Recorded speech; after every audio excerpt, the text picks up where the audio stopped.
We are live. Thank you. Good evening, everyone, and welcome to the Monday, May 18th, 2020 Council Chamber meeting. We will begin with the Pledge of Allegiance. I pledge allegiance to the flag of the United States of America and to the republic for which it stands, one nation, under God, indivisible, with liberty and justice for all. Thank you. As you know, this section of the meeting is put aside for public comment, and folks from the public are asked to limit their comments to 2 minutes. Any person who is interested in providing public comment should email publicmeetings@rockyhillct.gov. You will be provided with a link to attend the Zoom meeting and instructions on how you will participate. And I am receiving a message that we have no one in the queue to make public comment this evening, so we will move along. Thank you. Item 3, appointments and resignations. We have one appointment this evening, and that is for the Central Connecticut Health District. And at this time, I'm going to reappoint Marty Stiglich. Marty has been serving on this board for a while. She's doing a tremendous job representing the town. So I'm delighted that she wishes to continue with her service, and we will reappoint her for the next term. Moving on, section 4, approval of the minutes. A, town council meeting, April 30th, 2020. Those minutes are in your packet. I presume you've had opportunity to read them. I'll entertain a motion. I'd like to make a motion to approve the minutes from the April 30th. Okay. And I'll second. All in favor? Aye. Okay. Item B, approval of the minutes, town council meeting, May 4th, 2020. Again, I presume you've read that in your packet, and I'll entertain a motion. Motion to approve the minutes of May 4th. Second. Okay, all in favor? Aye. Okay. Moving along, item 5, subcommittee reports, subsection A, finance. The Finance Committee did meet, and as part of our agenda this evening, we have 2 items that were moved to the consent agenda. The first item is the property tax suspension, I'll try it again, property tax suspense list for fiscal year 2016. There were 42 personal property tax accounts and 249 motor vehicle and motor vehicle supplemental tax accounts of $24,698 and $49,834 respectively, for a total of $74,532. When the town moves these items to the suspense list, the town will still continue to collect these items. They are just removed from the current tax roll. And that is item 6A on the consent agenda this evening. The second item from finance is the Silas Deane Highway Streetscape Phase 3. The bid was awarded to Colasol Concrete in the amount of $1,920,391.95, and that included the option for alternate 1. The project is 100% funded by a grant and by LoCIP money in our current year's budget. We also discussed at finance the COVID-19 expenses, which are being tracked separately outside of the general fund. And at the end of April, they were just shy of $47,000. The expenses are reimbursed by FEMA at a rate of 75%. However, it's the belief of the finance department that our expenses will remain under $100,000, which means we could apply for 100% reimbursement from state OPM. Our non-recurring expenses, we went through the non-recurring account and listed out the items that were making up the $800,000 that was set aside for the Stevens roof. We also noted that revenue is slightly behind where we'd like to be at the 10-month mark, but we still have time to catch up in the remaining 2 months. We do believe all of our state money is coming. At least we've been told that from the state, so we should not see a shortfall there. Our next meeting is scheduled for June 11th at 6 p.m. Thank you. Moving on to government operations. Yes, government operations has not met since our last meeting. Our next scheduled meeting is Monday, June 1st. Thank you. Moving on, public safety. Sure, we met this evening, regularly scheduled Public Safety Committee meeting. The Health District did speak again, and they've been a regular since March at the meeting. 357 cases in Rocky Hill, 139 fatalities district-wide over the 4 towns. And within the district, the affected citizens of the district are definitely being weighted towards the elderly, and so towns with assisted living or nursing homes are affected greater than the other towns in the district, which means Newington and Rocky Hill. And part of the problem at the nursing homes is just, again, their age, but some have too many conditions and have non-resuscitation orders in place, so they're not doing anything for folks when they do get sick. So there is some of that going on as well in the numbers. As far as the fire department, police, let's jump to fire department. All departments, EMS and fire, are seeing an uptick now in calls where they had really fallen off the last 2 months. They're now starting to see normal call volume for service or for needs.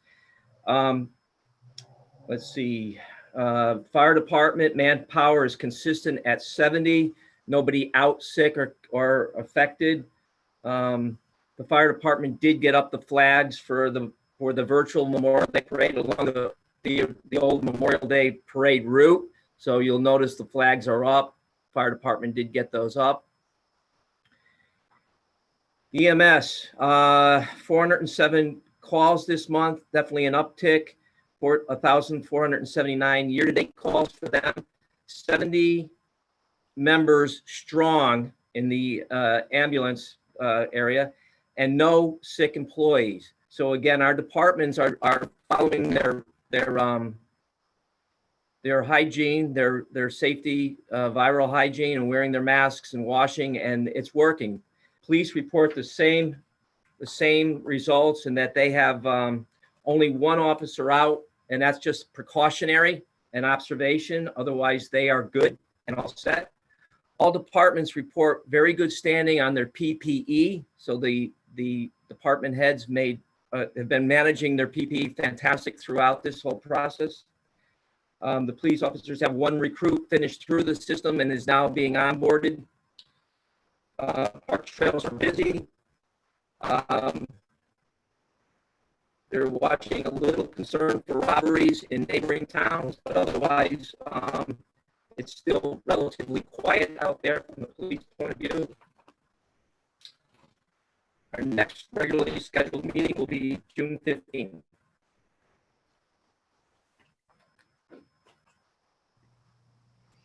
Thank you. Moving on to senior liaison. Our next meeting is scheduled for the 26th of May at 5 p.m. I will be working with the town manager and town staff to put an agenda together. We have not done so at this time with the budget workshops as an ongoing item. Thank you. Land acquisition and farmland preservation. Sure, we had a meeting just before this, our regularly scheduled meeting. And at that meeting, we were able to introduce a new committee member, Brian Clemens.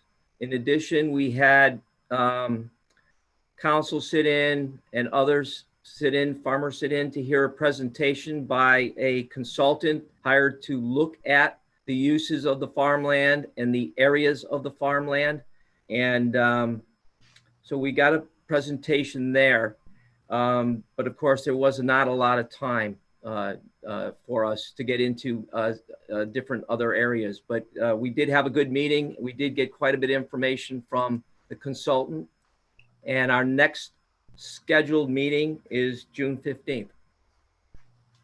Okay, thank you. Liaison to the state rep and state senator. State Representative Kerry Wood continues to provide COVID reports as she gets the information from the Capitol, but otherwise no other reports. Thank you. School liaison. No meetings, no report as of now, and there are no scheduled meetings for the foreseeable future under the circumstances until we have a really good reason to meet right now. Okay. Thank you. And then finally, Economic Development Subcommittee. No meeting and no report. Thank you. No meeting scheduled. Okay. Moving on to the consent agenda. Section A, approval 2019-2020 property tax suspense list. I will make a motion to approve the 2019-2020 property tax suspense list in the amount of $74,532. Okay, is there a second? Thank you. All in favor? Aye. Okay.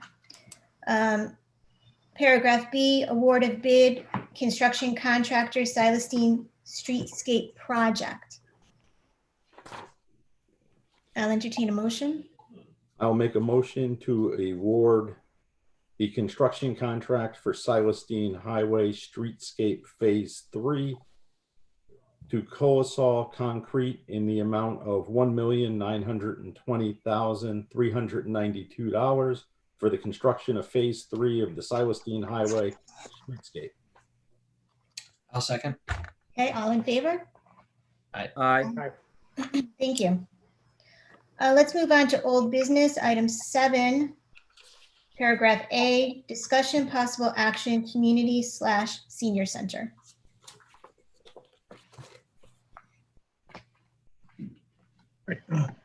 I believe at the last council meeting, the council awarded the construction contract to Pack Group out of Torrington.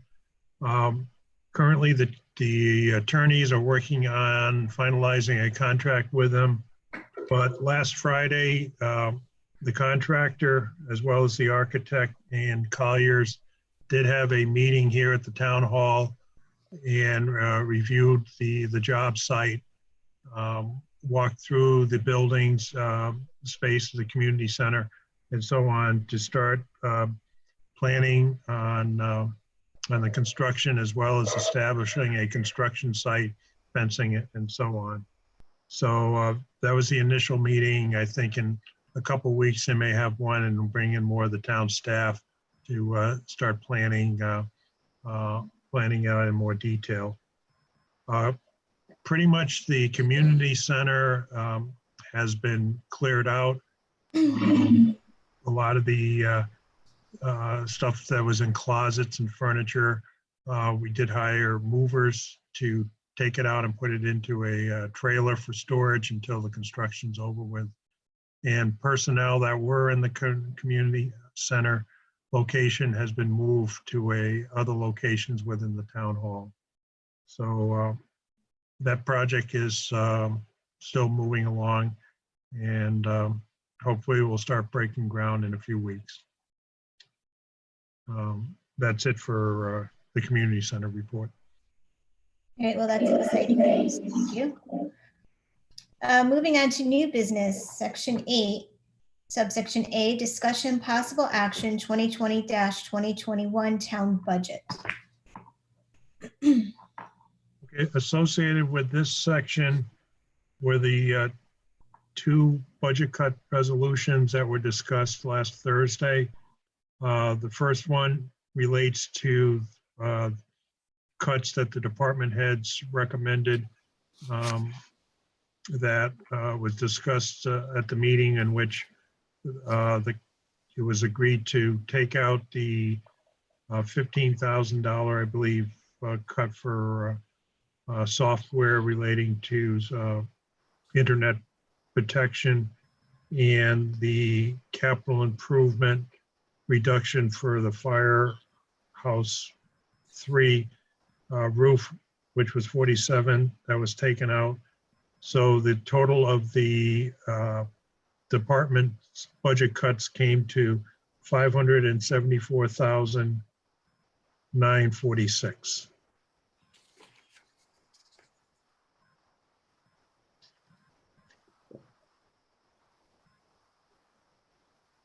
And then there's a second resolution which was related to cuts proposed by town councilors last Thursday, in which had cuts to the IT services, fire department administration, facilities department building improvements, reduction in facilities custodial part-time line, and capital improvements reduction in the center cemetery allocation, as well as a reduction in the capital improvements for school building improvements of $1 million, as well as a reduction in the Board of Ed's operating budget by $200,000.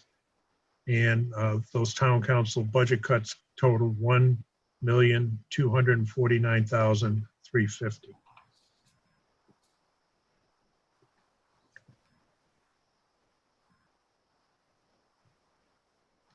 I think we're having a technical glitch with the mayor's connection right now. Or she's a really good statue.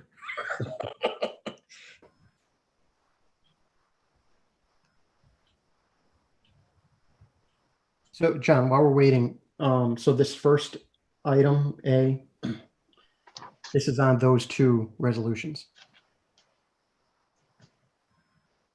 I'm sorry, John, can you repeat that, please? So item A under new business, Yes, possible action town budget. So this is for those two resolutions, the updated Yes. one. Okay. Yes. And then item B is voting on the budget itself with the mill rate.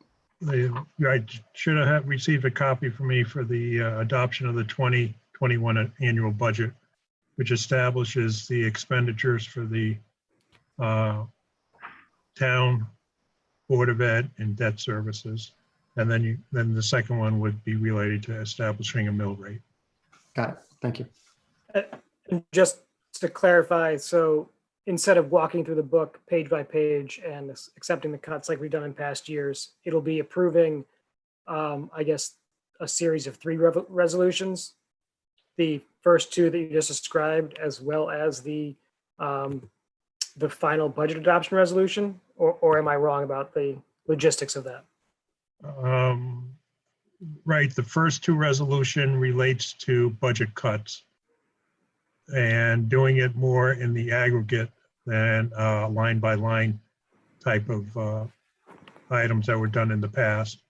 And then the third one is the one that's adopted every year to the resolution that's used every year to adopt the coming year's budget. And I don't know if I'm jumping the gun or we want to wait for the mayor to get back. It seems like we left the last meeting being around 0.9, 0.88, I think it was like 0.88 or something was the estimate. And it looks like the final mill increase is 1.1. So it looks like some things were added back. I don't know if someone's going to present that, if we want to wait for the mayor to rejoin, or someone's going to walk us through what the delta is between what we discussed the last workshop and where we are with the final one. It wasn't related to expenditures. It was more of a revenue adjustment. So by increasing the mill rate slightly, you were able to reduce your use of fund balance correspondingly. So it's more of a revenue adjustment, shifting from increasing property taxes and reducing the use of fund balance to balance the revenue side. And again, I don't mean to jump the gun if someone else is going to present this or have a discussion on it, but so we would be increasing the mill rate, and that's going to raise folks' taxes in town. Where does that put us in terms of the fund balance if we didn't do this versus what's in the proposed adopted budget or budget to adopt? So by doing that,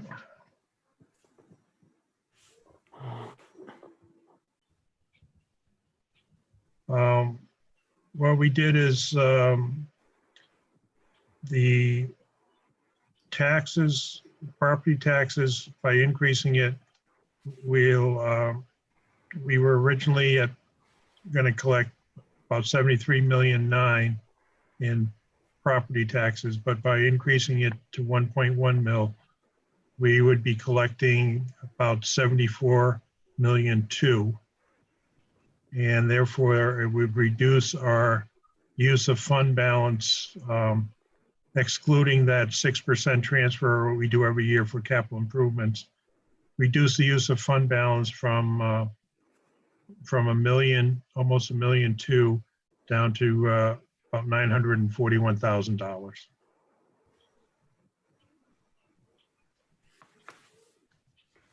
And does that put, I guess, where does that leave our fund balance, I guess, for this year? And I'm guessing the concern was also trying to come in with a little bit more in the pot next year due to the uncertainty. Well, generally, we try to keep fund balance close to at least 5% or higher of operating budgetary expenditures. So with this, it pushes us up closer to that 5% number, with hopes that we be getting that money back from the Board of Education for their surplus, as well as some surplus on the town side as we finalize our numbers in June.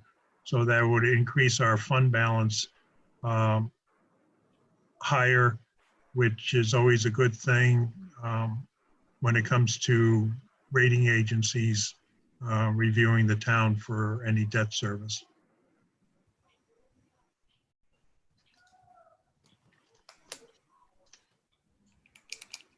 Okay, yeah, I guess, I don't know if anyone's speak more to it. It just kind of tough year to raise taxes. I'm sure we're all feeling.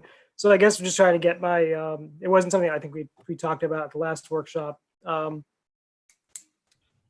If we don't do this, are we deficient? Are we coming in much less than, because it's about 400,000, a little bit over or close to it. By not doing this and staying at the 0.9, do we run a risk somewhere for next year? I guess, could someone walk me through why we would want to add that in, knowing that's kind of a tough year for folks out there?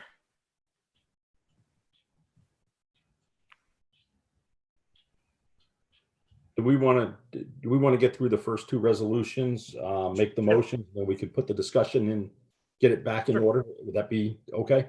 Yeah. Then we could have a full discussion on it? Yep. Okay, so let's go to, we have the two resolutions we received from the town manager. So I'd like to make a motion to approve resolution number 1. It's the resolution for the town council, May 18th. Department additional budget cuts. Whereas the town manager and departments heads have recommended the following budget cuts / additions to various departments' budget accounts. Be it resolved that the following budget cuts or additions for 2020-2021 fiscal year are approved. And since we all have them in our packets and it'll be a matter of public record, the total cuts are $574,946. And I'll second the motion. Okay, let's move on now for discussion. Alan, I think you were speaking first. These were the cuts approved by the department heads, and I believe We were all in agreement on these last Thursday night. I think these make a lot of sense in a very difficult budget year to where we're trying to get. And I'll leave it with that.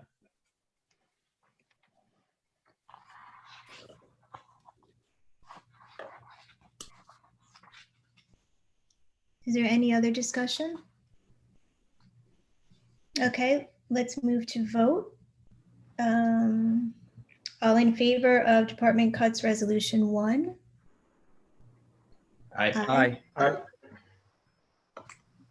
Those opposed? Any abstentions? Okay. Resolution 2? Resolution 2, these are budget cuts recommended by the town council. Resolution Town Council, May 18th, 2020. Town Council budget cuts. Whereas the town council have recommended the following budget cuts / additions to various departments' budget accounts.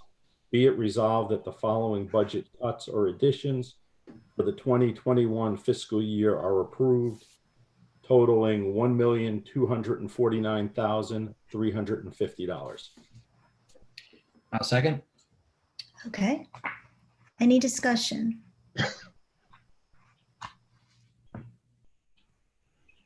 Okay, hearing none. We'll take a vote. Those in favor? Resolution 2? Aye. Aye. Aye. Those opposed? Nay. Okay. Any abstentions? Okay. That motion carries. John, Moving on. was that John Sorry. that voted nay? Yes. I So think it's 8-1, Oh. And Mimi. And Mimi. 8-2? Excuse me, 7-2? 7-2. Thank you. Moving on to paragraph B, adoption and set mill rate 2020-2021 town budget. I would like to make a motion, so bear with me as I read through the legalese on this. Town Council Resolution, May 18th, 2020, adoption of the 2020-2021 annual budget. Be it resolved that for the fiscal year 2020-2021, general budget fund dated May 18th, 2020, as itemized by department, board, committee, commission, or other purpose, and providing for total expenditures in the amount of $85,795,238, with $46,464,971 for the Board of Education, $7,651,498 for debt retirement, and $31,678,769 for other departments, boards, committees, commissions, and other purposes for the town of Rocky Hill, be hereby is adopted pursuant to section 806 of the town charter. Be it further resolved that the fiscal year 2020-2021 tax levy for the town of Rocky Hill shall be established in the amount of $74,241,218, and the tax upon the grand list of October 1, 2019 shall be 33.6 per $1,000 of taxable value. Be it further resolved that tax bills in the following amount shall be due in one installment on July 1, 2020. Real estate tax bills of $300 or less, all motor vehicle tax bills, personal property tax bills of $500 or less. Be it further resolved that all tax bills shall be due in 2 equal installments payable without interest and or penalty on July 1, 2020 and January 1, 2021. Be it further resolved that all motor vehicle and property tax bills in the amount of $2 and under are hereby waived. Be it further resolved that the town manager is hereby authorized to secure bids for items approved in the budget, subject to provisions of the charter. Be it further resolved that the capital improvement program 2020-2021 through 2023 and 2024 be and hereby is adopted to pursuant to sections 802 and 806 of the town charter. Be it further resolved that the Capital Improvement Program 2020-2021 through 2023 and 2024 is a forecast of capital expenditures and may be modified to meet changes in priorities that occur within the community over time. I'll second that. That was a mouthful. Yeah. That was a Okay. long one. Whew. And easy. Okay. Discussion.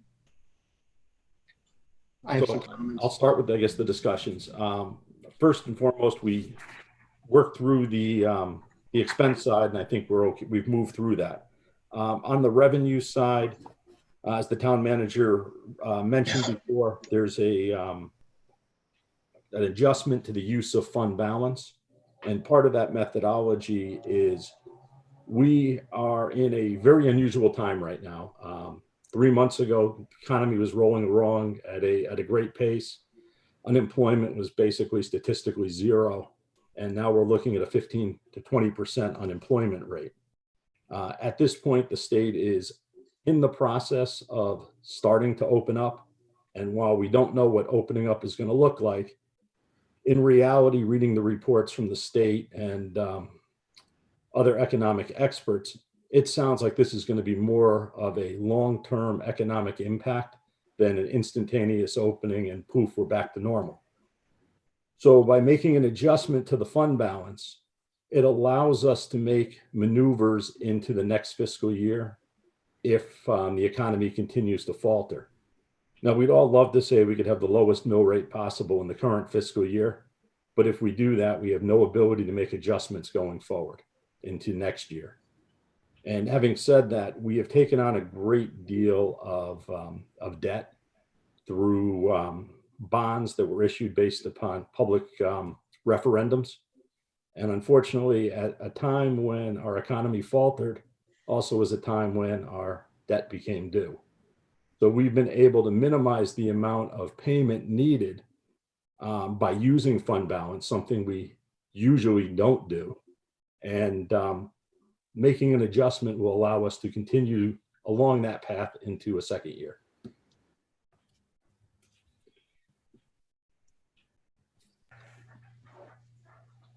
Would anyone else like to comment? Yeah, I have a few comments. I'm certainly not going to dispute what Councilor Greenspan said. I completely agree. But I do want to just make everybody aware that this is the third highest mill rate increase in 10 years.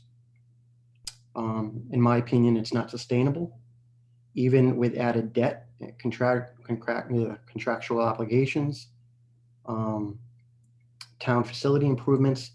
The grand list just cannot increase enough to keep pace. We need to further constrain spending, find more efficiencies, for example, more school and municipal partnerships in order to slow the spending growth. The school district's efficient, and I've complimented Dr. Zito numerous times. I'm not in agreement with cutting their operations budget. We haven't had an in-depth discussion about the impact of these cuts and also the 1 million from CIP and how it impacts their 5-year outlook while considering their other infrastructure needs. There's going to be plenty of more bonds and large debt expenses for the Board of Ed coming down the pike. As we've heard in the past from residents on thin or fixed income, they deal with increases to insurance, utilities, food, gas, etc. I feel everyone at this table doesn't have as much of an issue with a tax increase as those that are hit the hardest. We need to consider their needs while maintaining services when finalizing a budget. We have added debt. There's no denying that. We have increased employee salaries, benefit obligations. We knew about all of this coming down the pike, and we have in the past planned accordingly by being stringent on the budget. There's always room for improvement, and I'm confident John can maintain operations with less money approved. As long as this virus affects our society and town operations, there will be fewer expenses. We should not be looking at this budget as a partial effort to hold money back for future use beyond what's already been identified. We have enough of a cushion for unknown contingencies. We need to keep any increase as small as possible while tightening the screws for more efficiency. There was a request for 2% reduction among the departments. I don't know where that request came from. I think it should have been more. It should have been more like 4%. And I think, from a business perspective, people should remember one of the attractions for this town, is its low mill rate compared to Glastonbury, Weathersfield, Newington, and some other towns. And as we grow in our mill rate, the differences with us among them gets narrower. So those are my comments. Thank you. Are there any other comments? I just have a question, John Mayer. If we have, let's say, you have an assessment of $150,000 on your house, just throw out a number. What's the difference between the 1.1 and the 0.9 on your tax bill? It would be, I guess on my part, I don't have that figure in front of me. I would say it could be on a yearly basis. Again, it's a guess, maybe $40 to $50 a year on a house assessed at 150.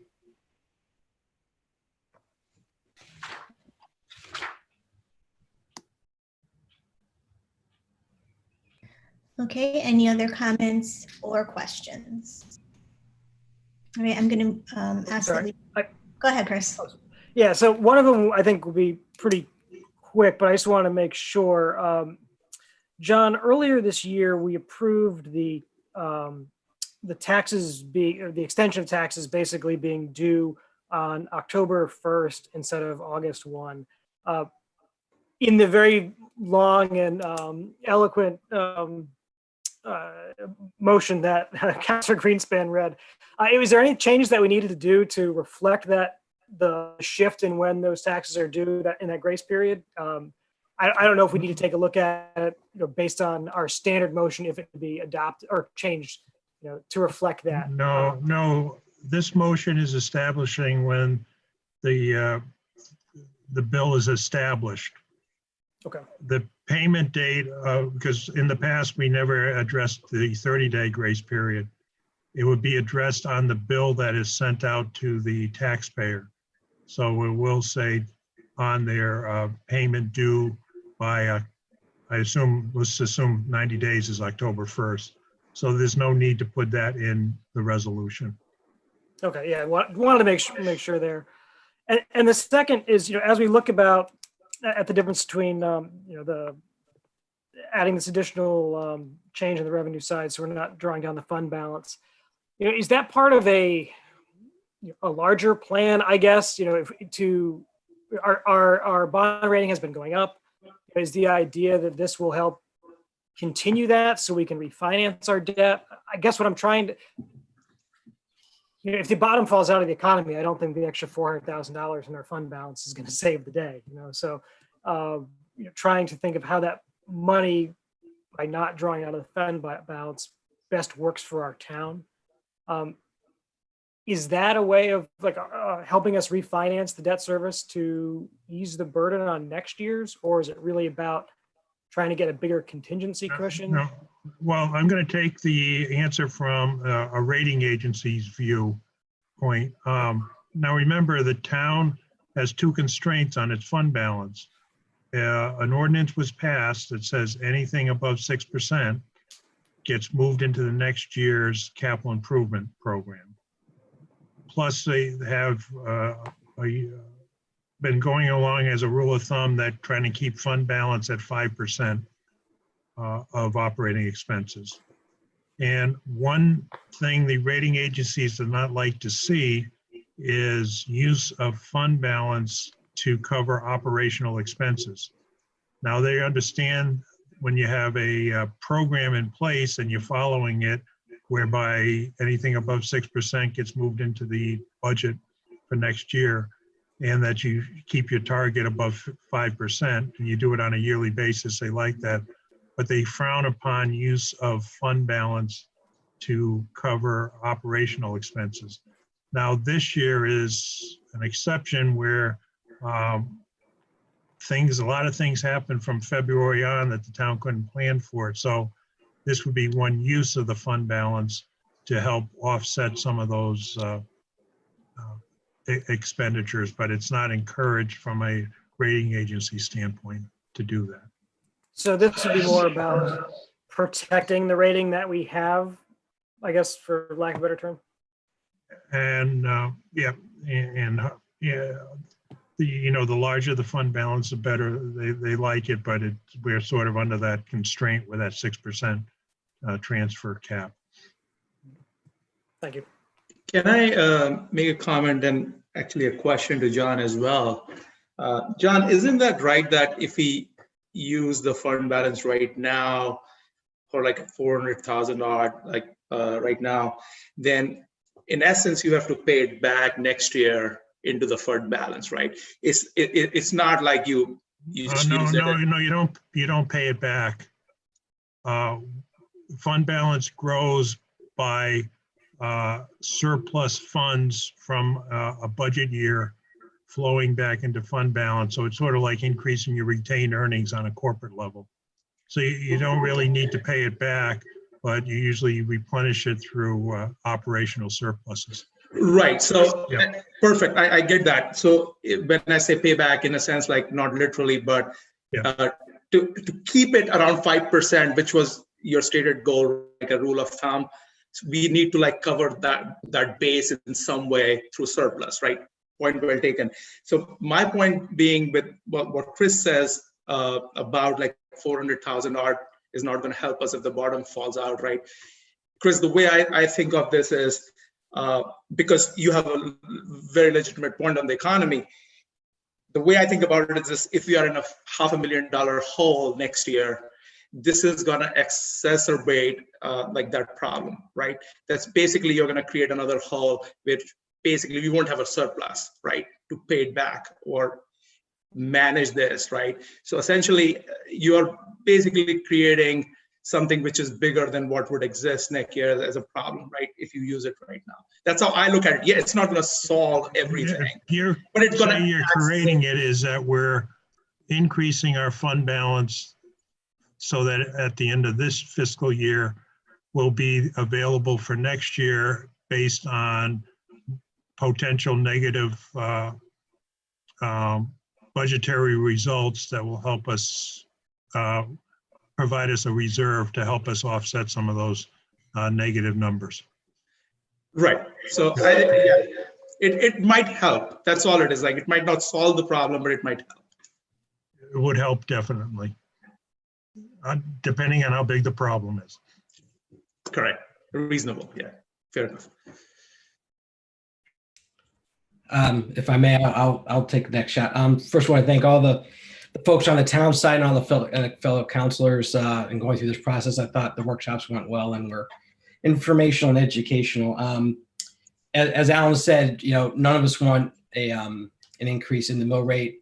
Obviously, we're all taxpayers ourselves, so it's our best interest to pay as little as possible, as well as our friends and families. So, but one point I want to talk about the debt. The increase in debt service is probably a percentage this year that maybe this town has never seen. The new amount of debt service in the coming fiscal year versus the current fiscal year is over a 78% increase, approaching double. Just the increase in debt service alone would create over 1.5 mil rate increase on itself without any other things going on in the budget. So it's an unusual circumstance, and through the good work of the town folks and the other counselors, we were able to find a way to actually ratchet that back from where it was. The original book was 1.7 increase. The debt service would have been over 1.5 alone. And I think through a lot of efforts from a lot of people, we're able to bring it down from that, despite the fact that we can't change the debt service amounts. They are what they are. That's the one thing we have no control over once the bonds are done. So we had to go through other measures, and I think we did as good a job as we could do without really slashing the services the people in this town really enjoy partaking in. So that's my comment.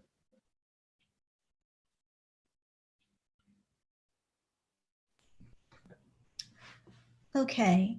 I think And you are on mute. I Ed think. mute.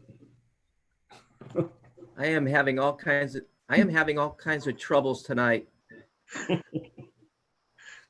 I am not able to keep the view or the mute. All right, I'll give it a shot. John, is it true that when we bond a project and it comes in significantly under budget, we have a $10 million bond and we get it done for $7 million, we're not incurring the 10 million debt, right? What happens to that bond? It gets, what happens? We draw down 7 million, we get the project done, and we just have less debt. But John's You're on on mute. mute, John. Sorry.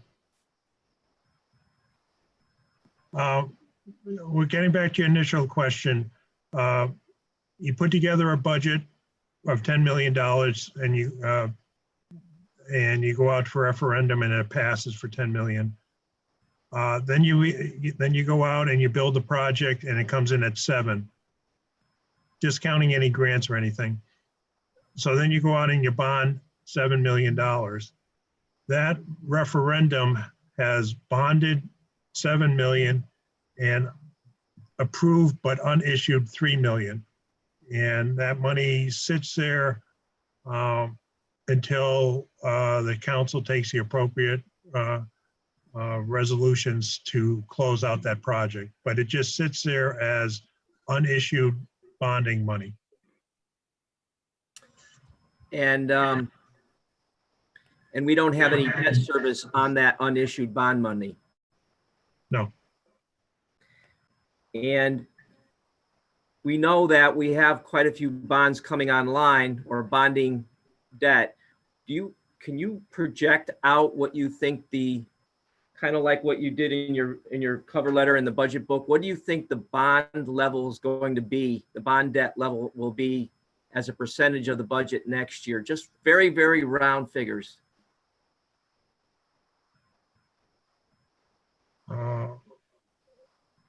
It'll be, well, it's difficult. I had enough trouble trying to do this year's budget. Now you already got me working on next year's, but it will probably be close to what we have it right now, where it's 85 million of the total budget. So it could be close to 10% More. next year. 10% more next year. 10% of the total budget. 10% of the total budget. Yep. So this year it's the total budget, it's $86 million and our debt service is 7.6 million. If I could just step in, would that be dependent upon what gets done with the senior/community center, as well as any drawdowns on the road referendum for any road work done? Or those basically the variables? We're just talking about debt service on long-term debt, which would be bonds for 5 to 20 years out. The two projects you're mentioning are more or less going to be short-term bands that we would borrow for a year and then most likely roll it over when they become, when they mature. So they're not really in that discussion yet until they really get locked into a bond. So that may be 2 years or more down the road. Okay. It could be, if we bond, we could be bonding the senior center perhaps in July of 2021, maybe. Mhm. If the project goes, most likely we'd probably roll it and probably borrow some more money for the roads and then do maybe a $14 to $15 million bond in 2022. Thank you. Thank you. And kind of following up on that, do we have the ability to package those? I mean, we have these different bonds that are coming online. We've got existing debt service. Rates are incredibly low. Kind of far afield from this budget. But are we able to repackage or refinance some of those to help at least bring down the interest payments? No. When you go out and bond, you're usually committing several years before you can do any refinancing. It's all part of the structure of the bond. And there's no like window where some of the bonds that, I don't know, like the high school at some point, we will have been paying that for a number of years. There's no opportunity there that might be. Not in the near future. And again, we borrowed some of these bonds, did go out at low rates. And just because you're hearing the Fed having a low interest rate on their borrowings, it could impact the municipality market a little differently. So they don't go hand in hand. Each market sort of acts based on the variables associated with it. John, on continuing on the on the bonding thing, I may have asked you this question before, but I don't remember.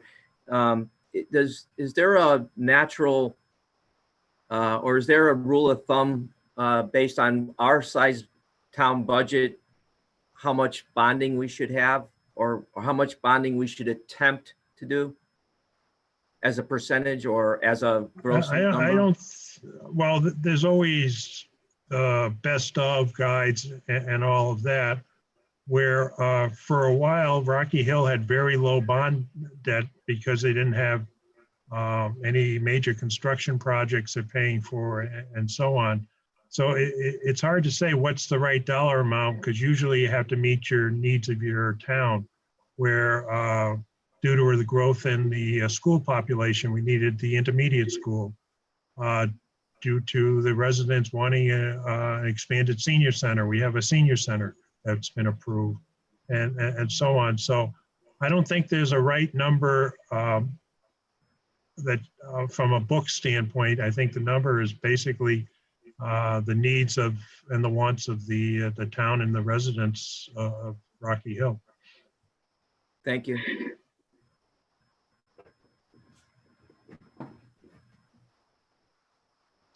Are there any more comments or questions? Okay, I am going to move this forward to vote. All in favor? Aye. Aye. You want to do a roll call or just show of hands? We normally do a roll call for this. Okay, let's do a roll call. All in favor? Well, let's just do this way. Councillor Duff. Aye. Councillor Thoreau. No. Councillor Prakash. Aye. Councillor Malero. Aye. Councillor Greenspan. Aye. Councillor Sharma.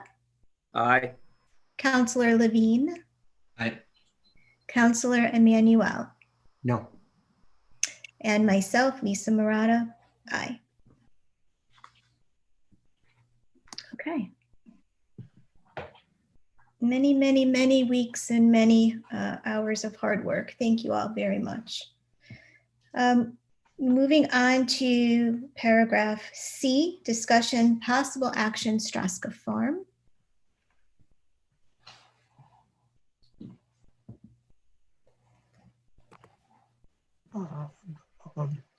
I'll just pipe in it. Tonight, the Farmland Acquisition Committee had a meeting in which Kip, a consultant, gave a report on some recommendations and uses of the farmland at Stratska, as well as talking about the three farmers that submitted RFQs to work the land They were also present, and they submitted a map of the lands that they would like to farm at Stratska. And I guess the bulk of the discussion started to focus in on more of what to do with the farmland this current farming season. We're getting close to deadlines where certain crops can't be planted and they may have to wait to the fall. There's some concerns about agricultural weeds overtaking some of the farmlands, as well as some erosions. So I guess this was put on there as a discussion item to see how the council would like to move on the acquisition of Stratska Farm land, whether to start looking at leasing the farmland out or focusing on the cleanup of the property this current year, maybe working something out with the farmers so that they can get the land cultivated this year so that they could plant next year and so on. So I guess it's more of a discussion item for the council to talk about. I don't know, Ed, did I, you can elaborate or correct me if I was wrong. No, I think you're right. We had a presentation from a consultant on, and he got into a much more detailed level of much more smaller sections of the entire land layout. But in terms of wanting to move forward, I mean, I think you know, we have a draft lease that hasn't seen the attorney, so we're worried about that a little bit, or I am. I'm wondering, I don't know what a license is. None was provided for in the packet. I'm noticing that that the current tenant, I guess Peter Stratska is a tenant of the town at this time, John, or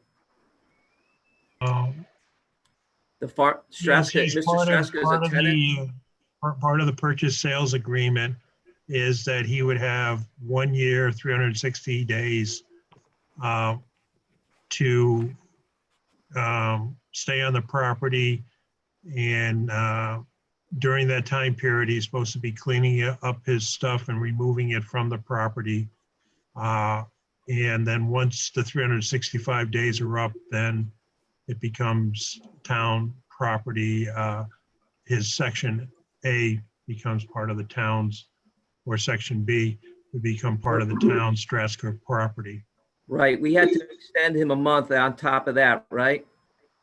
We were supposed to close in December, but we extended it 30 days into January, yes. 30 days into end of January.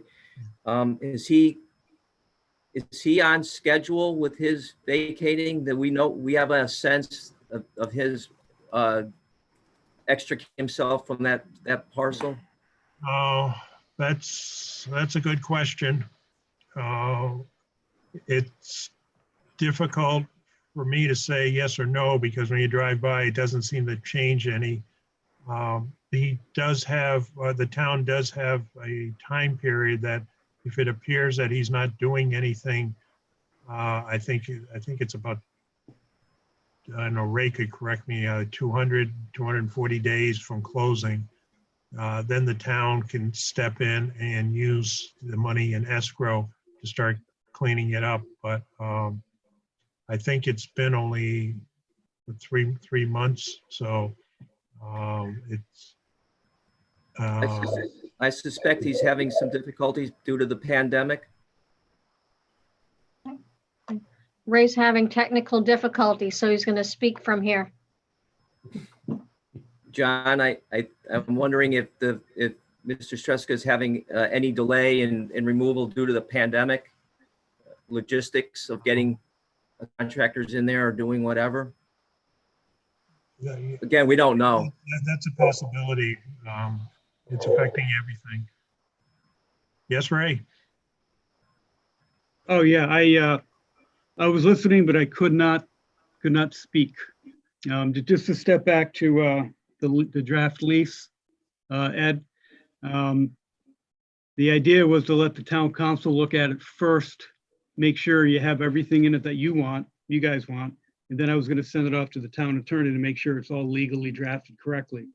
And then we can. Yeah, Ray, I remember, yeah, I do remember back on April 14th, we talked about, we're looking for a lease and it wasn't ready then. And you wanted to get it to council first before sending it to the attorney is what, yeah, that was, right.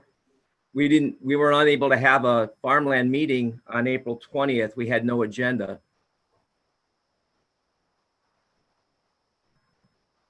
May I ask a question? I appreciate that was sort of some cut and paste things that were put together and has not been reviewed by council clearly. I'm just wondering about the exhibits attached. So, we see outlined in marker, 3 different potential parcels. But is it going to be spelled out a little clearer in terms of that property being surveyed, especially for purposes of the lease or a license, whichever way, is best to go? You really can't say, well, this particular person is aware of what their parcel is and they will stay within that parcel. I mean, if there's ever some type of dispute, a court's not going to say, well, what was your understanding of where you should be and what was your understanding of where you shouldn't be? And then the issue is, assignability of that. Anyone that you assign that agreement to is going to want to know precisely where they can and cannot be. Yeah, that's why the lease was a draft, and that's why there are no attachments, and that's why all of the acreages are left blank, because we still have to negotiate all that. Right. My question was specific to it being surveyed, not negotiating it. Well, we have to negotiate and somehow do a very, do some type of survey work to do that, whether it's done by the engineering department or somebody else. Okay. That would have to be done. Okay, thank you. I guess I'm pretty frustrated that we're at this point, and I understand that I'm not holding anybody at fault, but we knew this was coming since last summer, that it was a possibility. And then after November, we knew that it was something that was going to happen. And, we don't dictate the timetable, the elements do, and the planting season is what it is. One of the things that we heard tonight was that, and in the RFP, we have 6 different goals that the town describes related to long-term viability of the site, using best practices, ensuring actively maintained and farmed land.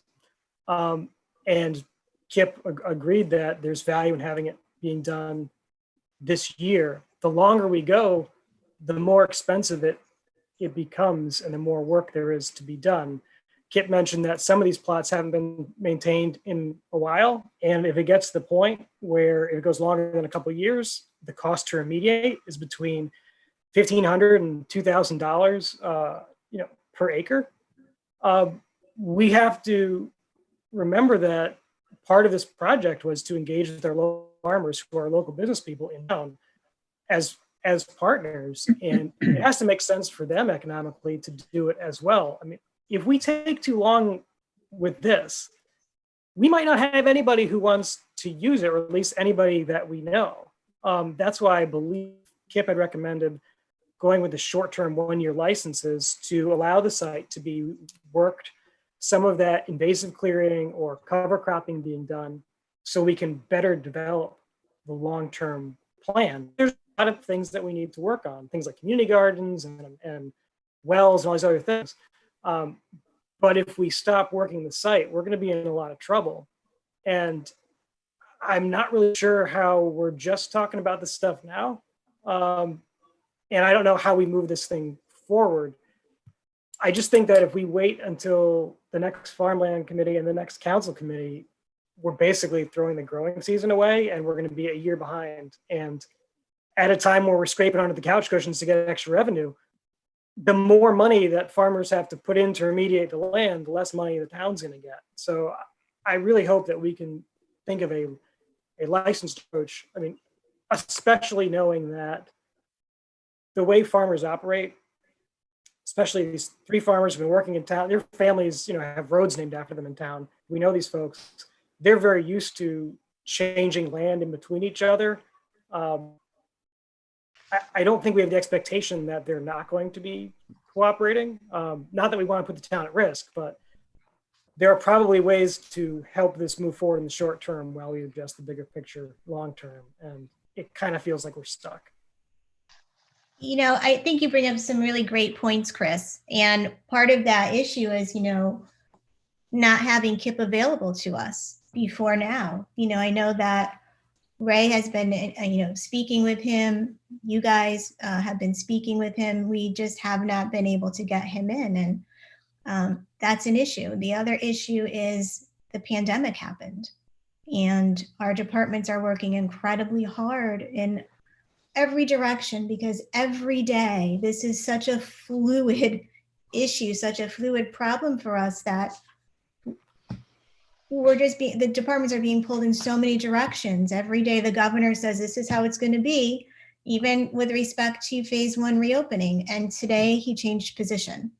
So there's so much happening. That's not to say that this isn't a priority, but it's very confusing because, I see in the packet, there's a lease agreement, but, now you're talking a licensing agreement. So I guess, I don't understand what the plan is. KIPP presented before finance. I thought, and Alan, correct me if I'm wrong, you probably have a little bit more sleep than I've had lately. I thought we had seen KIPP present before finance a while back. I've never met. Or I could be wrong. Yeah, that could have been someone else going over it. I watched tonight's meeting remotely, but it's the first time I ever, and I don't mean this to sound funny, I've heard the name KIPP come up. Sure. And I thought the name, I honestly thought it was a company. I didn't know it was an individual. And tonight's the first time I connected the dots. I thought we had discussed it before finance. I could be wrong. Thank you for checking. Yeah, no. I just got some questions along the way too. And if you still have more to say, Chris, please. I kind of learned by reading the packet that was from Open Space and Land Acquisition in our council packet tonight, that we bought 84.5 acres for open space and farmland. And shame on me, but I assumed we had a big parcel of land that's farmable. And after reading the packet, and I understand Mr. Straska is still on the front portion, there's 67 acres on this back portion and only 30 are farmable. And that was the first time I ever saw that comment. The second piece that kind of frustrates me, being on the council previously when this all came up, is I'm not on the open space and farmlands. We talked about a farm acquisition, and on the surface we said, hey, let the residents of Rocky Hill make a decision. Potentially there was a developer who wanted this piece of property, and we wanted to keep it as open space, or what the residents decide, open space and farmland. But at that time, I assumed, as I do professionally, when we do an acquisition or a sale, there's a plan put together and particular steps that are followed. So I assumed that that was happening in the back end, and we were going to come out with an acquisition, already have a basic framework for moving this forward. And now I'm finding out, I don't know if we're doing a lease or a license, and it has nothing to do with the farmers. I mean, they're unfortunately I'll call them the victims on the back end of whether the ball was dropped or whatever. But I had residents call me this week that seem to know more about what's going on with the farm, or think they do, than I ever heard at a council meeting, because we've never had the discussion. And I'll be honest, I was kind of embarrassed to say I knew nothing about the topic, or very little about the topic other than the acquisition. So I'm not sure what happened along the way and how we fix it going forward and how quick we can fix it going forward. But the dialogue needs to start now, or 3 weeks ago, or 3 months ago. Just to talk about the history of this project, beside the history of trying to have that property cleaned up through appropriate means, an opportunity came up where the town was offered to purchase this land from the farmer. I believe it was in the middle of last year. Ray, if you have better dates, let me know. And it was basically an opportunity to acquire this 84 acres of open space farmland in the middle of the town. Basically under the terms dictated closely by the farmer. And what we did is we just put it out on, we had public hearings and we did a referendum and we got approval to purchase it. Then it took us 60 days to purchase it. So the town hasn't really owned this property in theory until January of this year. January And so 28th. that's three or 4 months ago on a project that we rushed through. We were able to raise $7 million, close the deal out, and so on. And then if you look at the property, it is quite a bit of cleanup ahead of it, and so on. And we didn't really put any effort into coming up with a plan until we actually really got the approval from the voters. But then again, we had to work on doing the bonding and so on. So, and then the virus came along that sort of messed up our meeting schedule. So I think we're at a point now where we need to move forward on what we want to do with this land. But I apologize for not having a plan in place that we know what we're going to be farming and all that, where I don't think we had any farmers on the town staff to help us out. But Ray, did I hit all the points? Did I miss anything? Let me step back a bit. We closed January 28th. We were operating under a different town council, and their goal was to acquire the property, get the farmers on the farm as soon as possible so they can continue farming the property so it stays productive. And that's how we went along until we tweaked the goals a little bit more emphasis on town education, a little bit more emphasis on community gardening, things like that. During that time period, we put together an RFQ. We had to do that by charter. We went through the RFQ process, which required a certain amount of time to advertise the property. And then we accepted 3 proposals. And during that period, I drafted a lease, a draft lease based on the town goals and based on many other different leases that we pulled off the internet and through the Land for Good, which is a nonprofit agricultural agricultural services and education entity. So that's where we are. And then the COVID-19 hit. So that delayed quite a bit about how we can meet, how we can go over plans. And just one more comment. There really is not much of a difference between a license and the lease, except for interest in property. When we spoke to some of the farmers, they said they would not do a 1-year license or 1-year lease because they don't want to put all that money into the property and then at the end of the lease not know if they're going to get a lease for the next 3 to 5 years. So that's why we initially did a 3-year lease, renewable 5-year extensions. That's about where we are. Thanks, Ray. First, just a question, a point of clarification, then maybe a quick comment. The consultant, his name is Kip. Is he a consultant on behalf of the town? Is the town paying him, or like whose consultant is Kip? He's a volunteer. We called him in to help us. He's a on behalf of the town. Who also works with the State Department of Agriculture very closely on farmland issues and farmland conservation easements and enforcement of the easements and doing soil sampling. He's a soil scientist. Right. Okay. Yeah, I just wasn't sure, like whose consultant was Kip, if he's ours, if he's the farmers, if he's Straska's, or no, he's basically ours. You know, he's helping us. Okay, thanks. I mean, similar to what Councilor Greenspan and Mayor Morales, I mean, the first information I really got on this since the referendum was when I got my packet Thursday or Friday, and I started trying to get to speed as quickly as possible. I think there's probably a common goal amongst all 9 of us to get farmers on there sooner than later, but I think we all have to agree that has to be done in an expeditious way, not an expeditious way, but in the proper way that is best for the townspeople as well as protects the townspeople.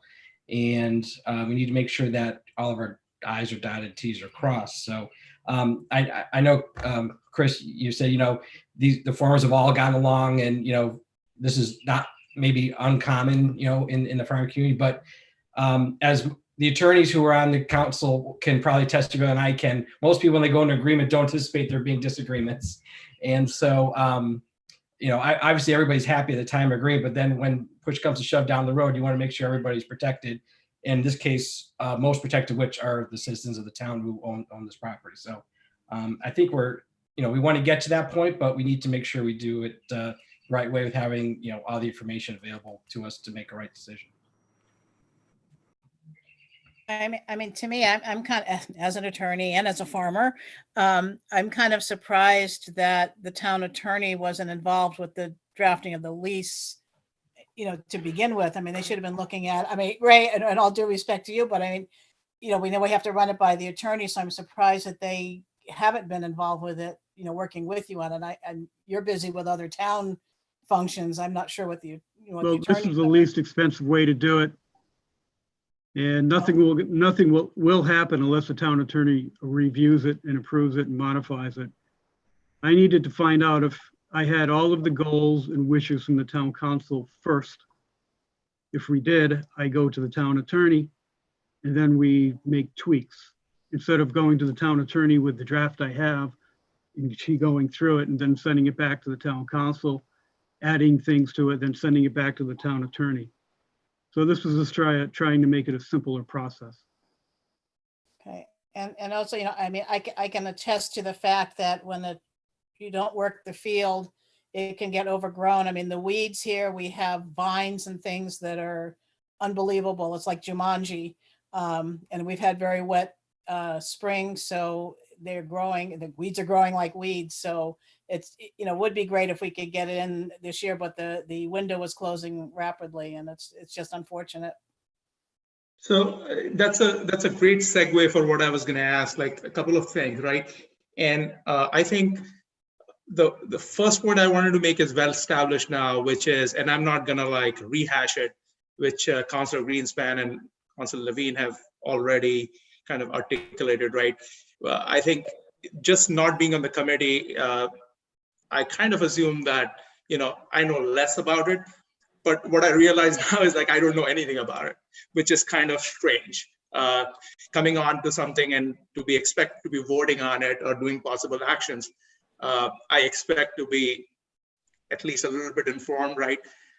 If not well informed, just as my responsibility as a public official, right? So I take that seriously, and I kind of just, and again, not to rehash. So, but I needed to say something about that and how I personally feel about it. But then there is this question which Mimi raised, right? And we do have a town attorney who's on a retainer, right?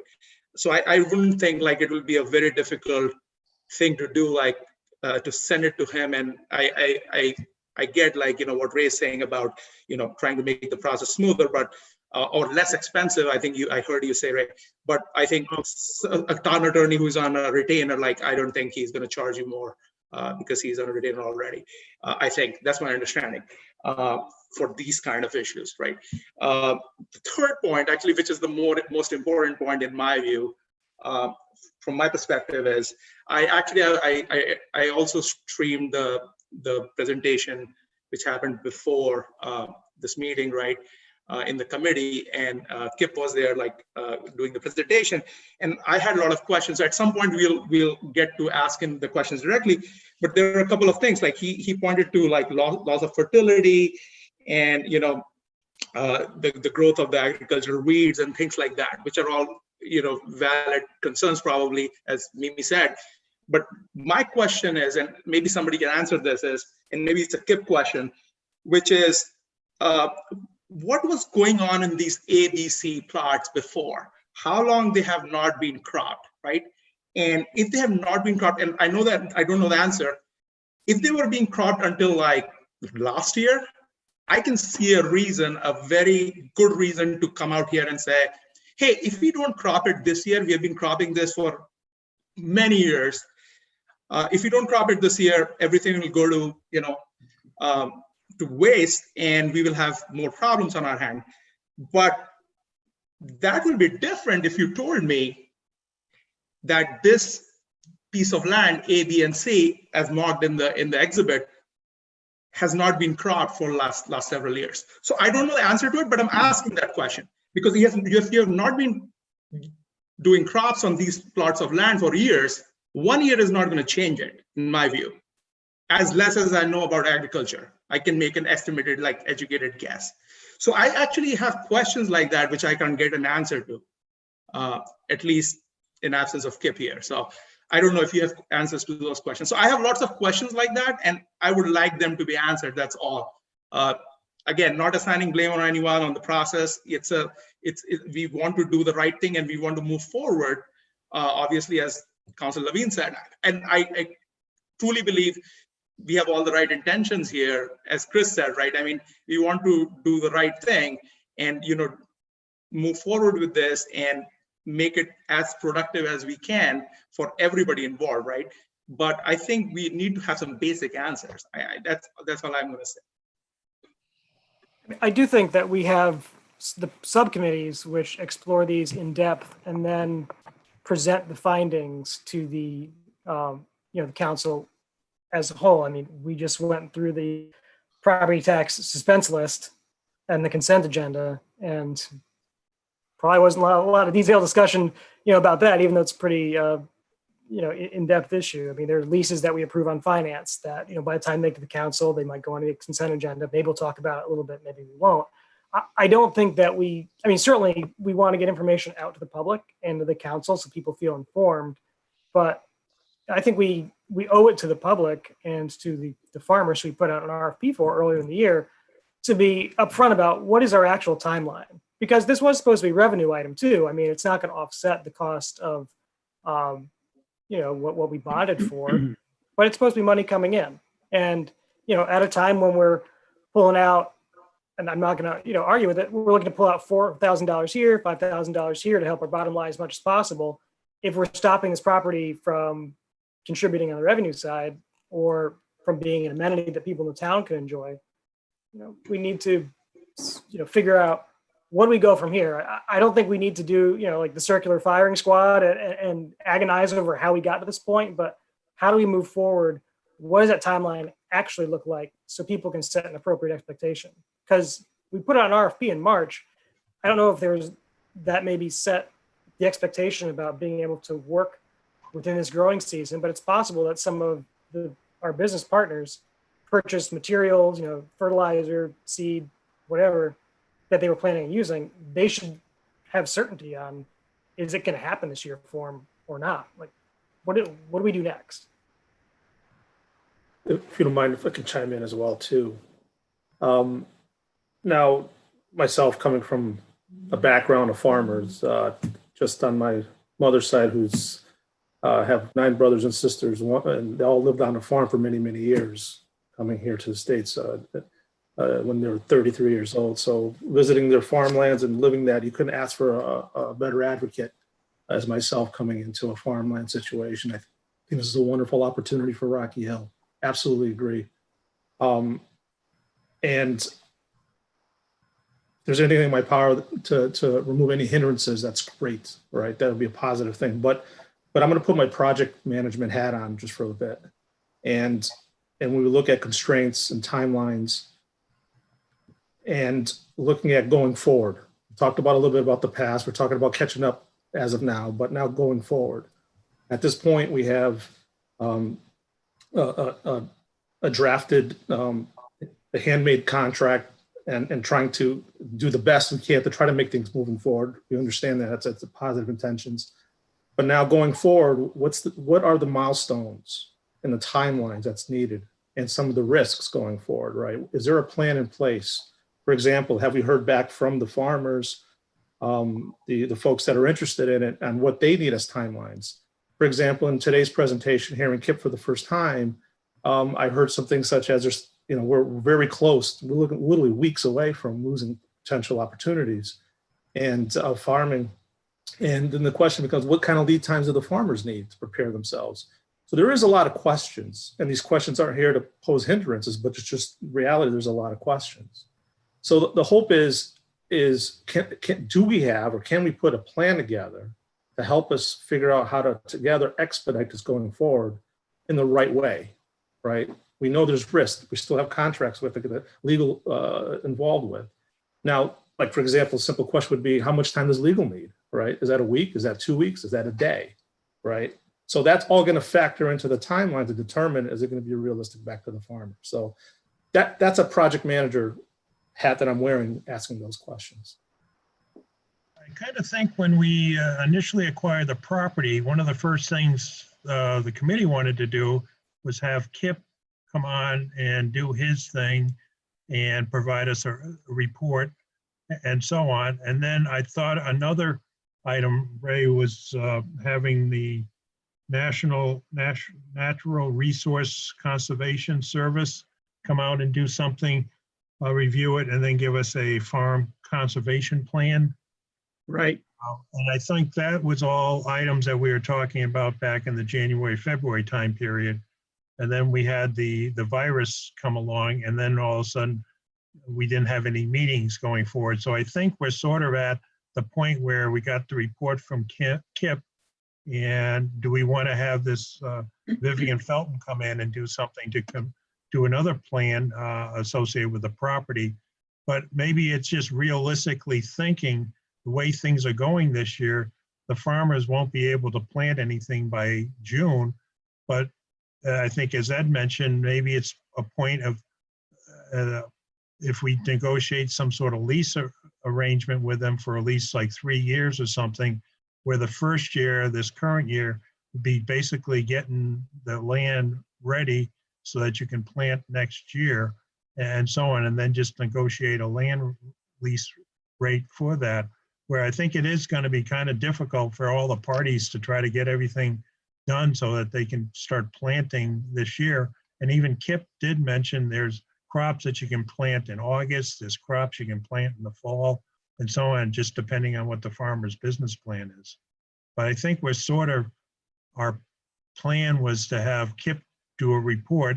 So he did do his report, and he did do a presentation to the Land Acquisition Committee. And so I think you have to say the virus sort of threw us off for a couple months. I just got a quick question.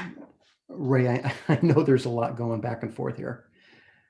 If we had 2 weeks, do you think there could be a lease in place and signed if you wanted it so? I'm not sure if one or more of the farmers would wait 2 weeks, depending on the crop they wanted to plant. I know one crop is corn, and I think that has to be in the ground from what I'm told this week at the latest. And if they can't do that, then they probably would not want to lease the land, maybe. You know, that draft lease, that lease that's a very loose lease that you have, says that the first year we recognize that you may have to put a lot of work into the property that you would not normally have to do. Therefore, we would arrange the terms accordingly. You know, maybe giving a $1 a year lease, because they're going to be doing a lot of work, a lot of soil amendment, a lot of clearing, maybe a lot of clearing for the town to get into their parts of the property that you had expressed you wanted to get into earlier on in the year, based on the goals that are outlined in the RFQ that I put together based on your goals. So I think what John mentioned is probably at this point what we probably should follow. You know, if we put a lease together within 2 weeks, we still should do, I think, year one, a greatly reduced lease or a $1 lease. We still have to further define the plot for each farm. And each farmer may have a slightly different lease agreement. You know, there's 3 separate leases, not just one.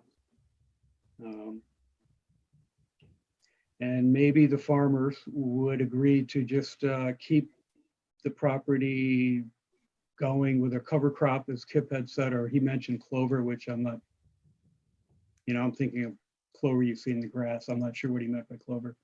But just to keep the soil amendments, you know, consistent throughout the year.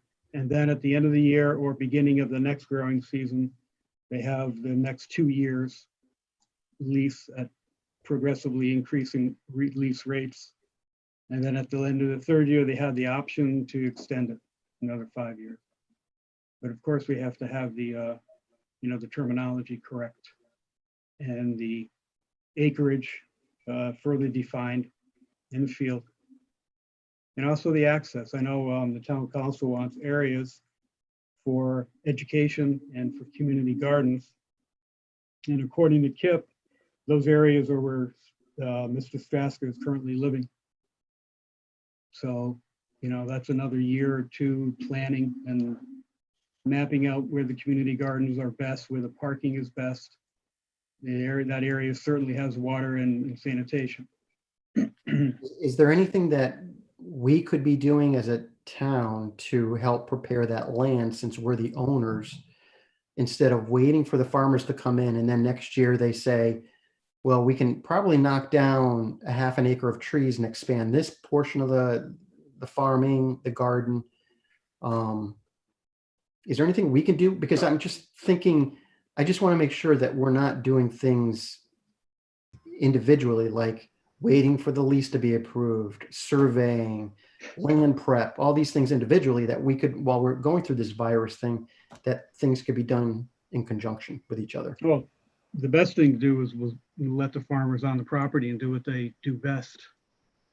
Right. You know, that's initially what we were driving at. Right. back during the summer, last summer. Get them in quickly. Okay, thanks. And then while they're in, we develop our town plan, what parts we want to utilize, what parts we don't want to utilize, where we have the community gardens, where we're going to put parking, things like that, public access for parking and you know, water, sanitation, right. A building for education.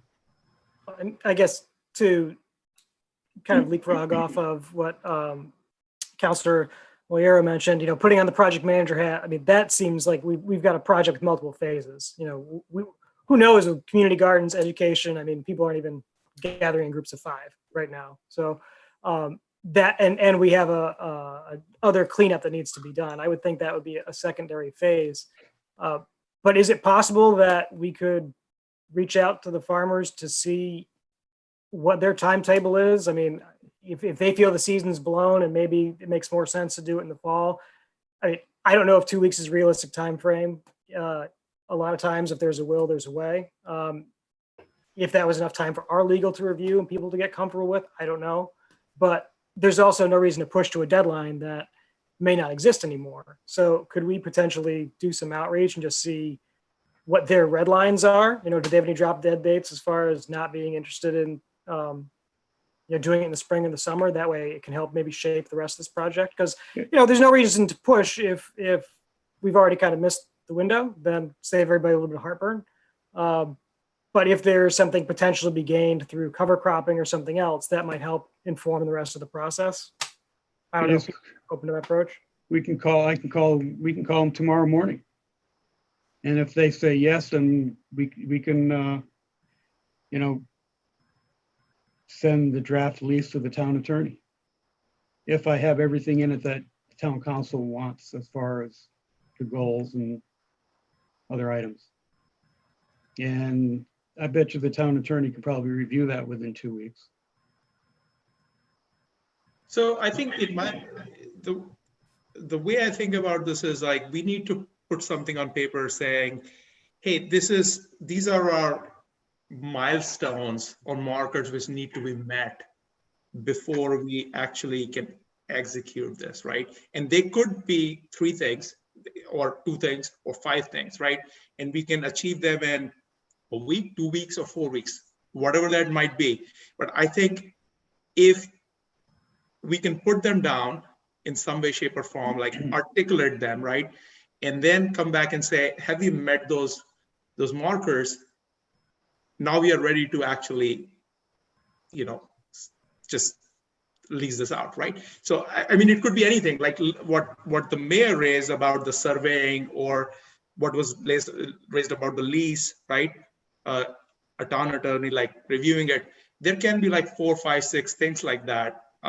I don't know what the comprehensive list looks like on that, which can actually guide us to get this moving, right? I mean, if that's the goal we have, and we all agree we do want to move this forward, then I think we need to set those markers. And I think I would be totally comfortable to set them. And if we can achieve them in 2 weeks, so be it. And if we can't, so be it. Like, I think we need to work on this a little more like dispassionately and methodically than trying to get and rush things like through. That's all I'm saying. And again, going back to John Mayer's point about, I'm sure there is a window here, but then that window can change for different crops or whatever. If we can work with the farmers, if Ray can work with the farmers, I'm sure we can achieve all of this and get the farmers to do their thing this year. I mean, I think, hopefully. Good. Let me ask a question.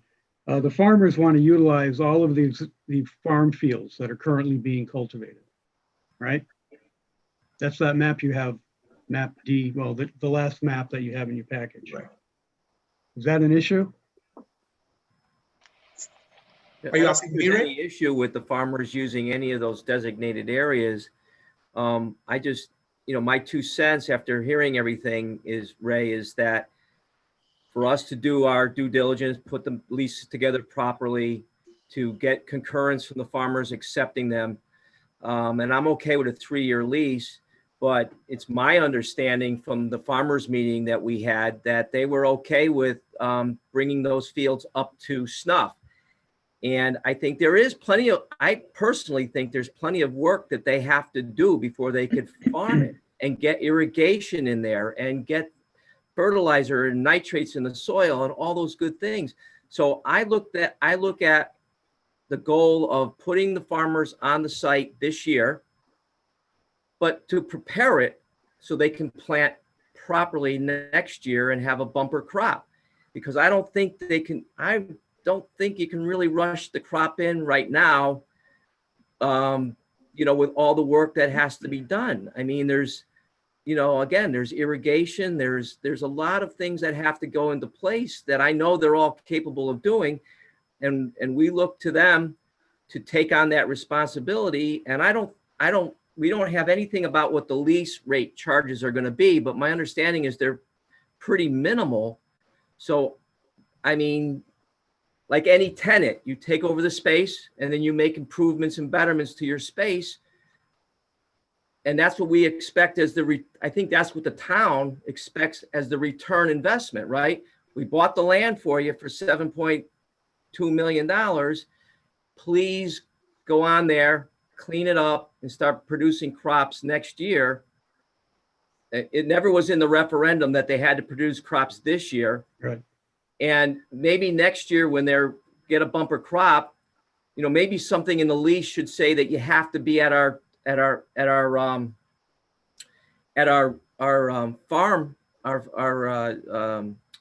farmers market. We've been really trying to get that farmers market off the ground for the last 3 years. And I think that this products farmed from this parcel should go to that farmers market.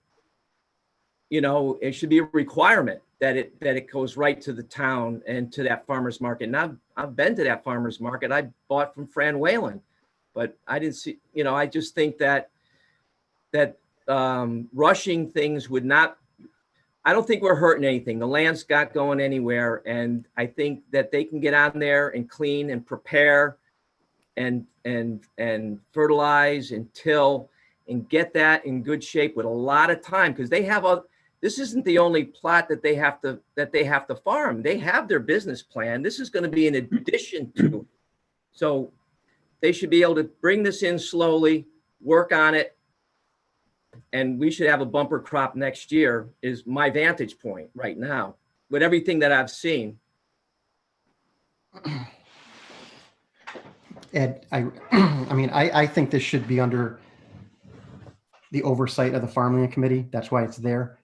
Just like if an ordinance comes up regarding public safety, it comes before public safety for approval and vetting. I think the leases should have gone through the farmland committee to be vetted way back when.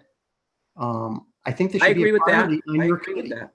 Well, I mean, you had a canceled meeting because you didn't have an agenda item. And So you knew- ask Ray, but I you knew the called farming was Ray going and to asked happen him, this year. I called Ray and asked him if a lease was ready. Do we have anything for an agenda? The answer was no, I it mean, was even- not. It was even not back talking from Will O'Mara. So we're frustrated like you are, John.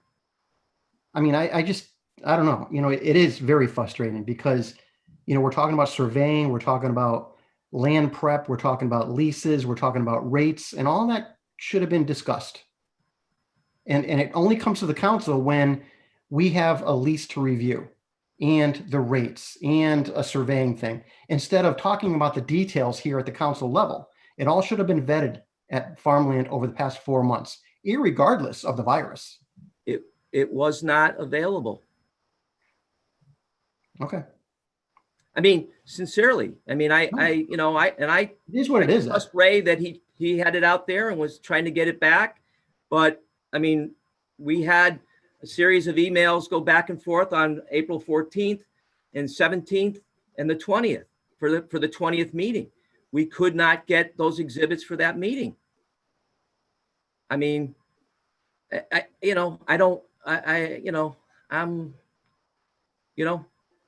feel your pain. Well, and I think that our question, of course, is, you know, there's nothing that could be done, and everybody understands how crazy everything has been the last few months. But, you know, how do we move forward? I don't know if we have consensus as far as, is it worth shooting for this year? I mean, in terms of telling people what to grow and when, I mean, that's the government telling a private business how to operate their private business, which makes me feel like really, you know, it's up to them to decide what's profitable or not. You know, they have other operations that they're certainly doing, and maybe it makes sense to them, maybe it doesn't. Maybe it makes good economic sense to prepare the land this year, or, you know, maybe it doesn't. I don't know. I would be worried about getting a little too prescriptive, but, you know, I don't know if it makes sense to just see where their interest is for this year. And again, you know, if there's use in pushing for it and it makes sense, as long as we feel comfortable that we're protecting the town and the lawyers sign off and all that, then maybe we explore that. And if there's not that interest, then it gives us a lot more time. But, like, I don't personally know where we are, you know, on that arc. Yeah. So Chris, I don't think we are in any way, shape, or form going to prescribe anything, right? As government telling them what to do, because what I'm suggesting, at least personally, and I think there's an agreement that we meet some criteria, right? And whatever that time takes, then whatever that window is, the farmers can come and say, hey, yeah, I don't think we are interested this year. We don't think we have any incentives to do it this year. We want to do it next year. And that's fine, right? But we shouldn't be like pushing a timetable because we want to meet their requirements. So it applies both ways, right? I mean, we should not be prescribing to them, and they should not have a timetable for us to do our business, right? I mean, so it should work seamlessly in both ways, and we should have a convergence there, right? And so, yeah, I mean, you're right about, like, they might not be interested, and it might not make any business sense for them to go and do it in August. Completely agree. But then it's up to them, right? Obviously. So I think here's what I recommend. I agree with Councilor Emanuel. You know, I'm used to working with the subcommittee first, going through the whole process, having meetings, and then going to the town council, just like you said. And that's where we are right now because of the delays in this process. We're really at the subcommittee level right now with Kip coming in, giving his report. It's a little awkward because we can't sit around the table looking at the maps. We can't have the farmers coming in, telling us this and telling us that, looking at the maps. From now on, I think the subcommittee could hold special meetings anytime they want. If we need to, we hold a special meeting. We go over this draft lease, we go over Kip's report, we have Kip come in again. When the subcommittee is comfortable they go to the town council, and this is where we are right now. They either may have a recommendation or you may not. You just want more feedback. And that's how the subcommittee process has worked with the farmland subcommittee for 10 or 12 years. So Ray, I have only one question on that. It's kind of mechanical. Yeah. And maybe John can kick in, but, and maybe this is one of the problems with this project is once the land was purchased, it became a town asset. So we kind of thought it was in town admin's ballpark. And then to present to council presentations and leases and licenses and all that, and council go ahead and bless off and move forward. I'm perfectly happy to have it come back to committee so we could, on a smaller working group with people that are familiar with the players and the topic, you know, to get something to refer up to council. But I guess I'm just looking for clarification from John that it really, and that's fine. I mean, if Farmland Committee is the right committee, that's great. I just kind of thought that it was purchased, it moved out of committee, and it became under council purview in town administration. And maybe, John, you could speak to that dynamic a little bit. Well, quite frankly, our whole problem that we're dealing with is to try to appease the farmers. And I think we have to step back and look at it from a town viewpoint, where I thought when we acquired the property through referendum that we were going to run it through the subcommittee. We did have a meeting about it, and I thought that's where we started talking about having Kip come in and do reports and so on. If you want the town administration to do it, then we will do it. But I think we're hung up on trying to appease the farmers so that they can get in and plant right away. I think we went out, we got 3 farmers, good farmers in town that are interested in doing the land. It looks like we can't satisfy their needs to get in right now. And maybe it's just a matter of the town administration meeting with the farmers, seeing what they want to do, and then have the town administration representing the town counter propose back and forth, and then come up with a deal, milestone, whatever other terms you want to do, that maybe we'd be able to have a lease agreement in place with the farmers, say, starting July 1st, and it would run for 2 or 3 years or something like that, and then bring that to the town council to see if they're satisfied with that type of deal. But I think we do have to also remember, focus on the property, the shape it's in, that there is quite a bit of cleanup work that needs to be done that hopefully our resident is doing. But at some point in time, if it's not there, then the town's going to have to step in and do that. So I think that was sort of priority number 1. And then this COVEX thing threw our timing off as far as trying to get the farmers out farming earlier than possible.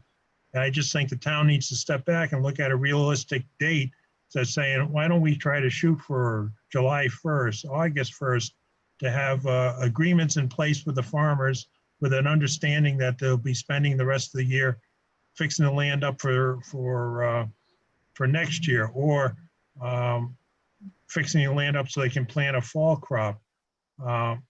I just trying to think of a realistic date to try to set so that all the parties can have a target to shoot for, closing of the deal, and then they can start farming the land. So I don't know if I answered your question, Ed, but if you want the town to go forward with it, then we'll take it over as an administrative between Ray and myself, working with the farmers, and then bring a package to the subcommittee for their review to bring to the town council. I think it makes sense to sit down with the farmers as you're suggesting and work with them what would be a timetable. If there is some cover crop or fall crop that they can get in, if you do like a July 1st or something like that, or if they just want to wait till next year, or what they see as needs to be cleared. So I think that's probably at this point, you need to sit down with them, because this year may or may not be, feasible. And I just like to comment that, I mean, in terms of trying to figure out what this lease is supposed to look like, that's why we have, someone like Carrie Olson. So I think the only thing you need to really hammer out is, what is the price? What are the key terms? What is the length of this agreement, whether it's a license or a lease agreement, which is preferable? What are the, and then you give that to Carrie and let her create the document, right? Because that document has a lot of missing information. So, and rather than racking, your brain and trying to figure out what is supposed to be in there, what clauses are supposed to be, just, have a meeting and just figure out the basic terms. We don't even have the basic terms at this point. We haven't discussed price. We haven't discussed length of the agreement, and we haven't really defined the areas, in terms of surveying the areas. I think those are like the primary, should be the primary goals, and let council handle the rest of it. The attorney. The attorney, correct. Legal counsel. Okay. I got a comment I guess I got to make. Ray, twice on this call, on this meeting tonight, you've made comment that the prior council knew that we wanted the farmers on the land as soon as possible. I was a member of that council. I never sat in a meeting where that was ever said to me. I was never aware that that was the intent. And if you knew that that was the intent, why has nothing been drawn up since June? I mean, we're sitting here talking about things that, I'm sorry, I'm a little annoyed that could have been done in that. That was mentioned in the subcommittee meetings with the mayor at the time. Okay, well, what happens in the subcommittee doesn't come before the council. So when you say it came before the council, you have to say before the subcommittee. Oh, I probably should have said that, Al. Yeah, but it never comes. What happens in executive session in your committee doesn't come back to us. That's what the purpose of executive session is. Right. So the fact that we're supposed to know what's going on didn't happen. And then you commented there was a change in administration. You're right, there was a change, but there wasn't a change in town staff. So town staff should have talked to the new mayor. That didn't happen, apparently. We spoke, yes. About the details of this, because it doesn't appear so from this conversation. And we spoke about goals. That's why the goals were laid out in the RFQ. Now, I can't tell you what's there because I wasn't part of it. And then the third comment you made is we talked about a lease and a license, and you said they're very similar, but the farmers aren't interested in anything less than a 3-year deal. So that takes a license off the table. Oh, no, you can still do a multi-year license. A lease and a license. The license doesn't give you interest in the ownership, or doesn't give you interest in the property, as opposed to a lease. Those are the different. You can do a multi-year license if you wanted to. The railroad DOT, they do multi-year license agreements all the time. Then those are the things that got to get presented. I mean, we're sitting here, and I'm sorry, I think we look stupid because we can't do anything because nothing's been presented to the council. Well, this is the first presentation. Yeah. If the committee was the one that fell down, well, someone's got to pull the committee together. No, the committee didn't fall down. As was explained a few times, we had some issues with timing. So this is where we are right now. It took us this long to get to where we are now. So you have the current status of the project in front of you, and then we'll go back to however the council wants us to go back to finish it and bring it back before you. So let's turn it back to the question to you, Ray. How long would it take you to work with the farmers to get something draft to the committee that could bring it back to the council for approval?